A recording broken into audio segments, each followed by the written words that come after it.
To Africa now, tensions are escalating in central Mali. Some people were killed in a French airstrike this weekend. France says that these were terrorists. The locals say it was a wedding party that came under attack. The timing of the strike could not have been worse for France. It has been running a military campaign in this region for 8 years. At home, there is rising anger and calls to pull out. On the ground, there's rising hostility. Our next report tells you why France is struggling with an exit strategy from this region.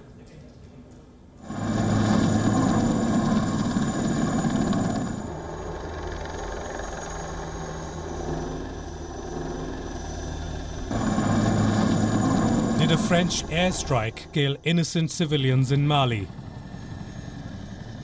A controversy has erupted over an operation that happened on Sunday. The French military conducted an air raid. Paris says dozens of fighters were killed, but the locals say a wedding party was hit.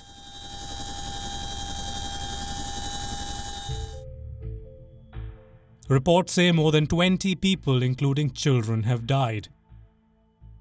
Villagers in Bounty say a lone helicopter opened fire in broad daylight. But the French military has rejected the claims. The military campaign in Mali is getting complicated for France. It had sent its forces into the former colony 8 years ago. This is after Islamists took control of cities in the north.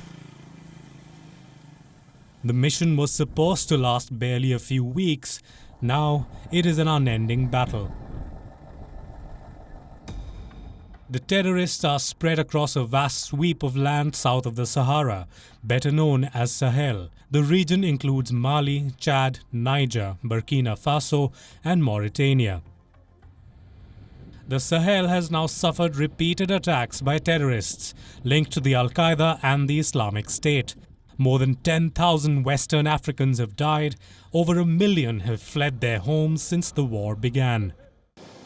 The losses keep mounting. Recently, 5 French soldiers were killed in different attacks. Paris had deployed 600 more troops to this region last year. Reports say it's now mulling a withdrawal. The remaining troops could be pulled out ahead of the French presidential election in 2022. But where will that leave this region? The situation here is already fragile. In a village in Niger, 100 people have died. The attacks was one of the deadliest in recent days. Niger's Prime Minister has vowed to punish the terrorists.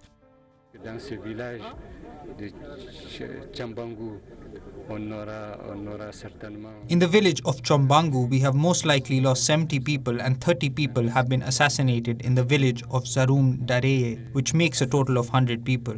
This situation is simply horrible, committed by unidentified individuals. But investigations will be conducted so that the crime does not go unpunished. The French defense minister has said that his forces are not destined to stay forever in Sahel. But the recent spike in tensions might complicate the French exit strategy. Bureau Report, WION, World is One. WION is now available in your country. Download the app now and get all the news on the move.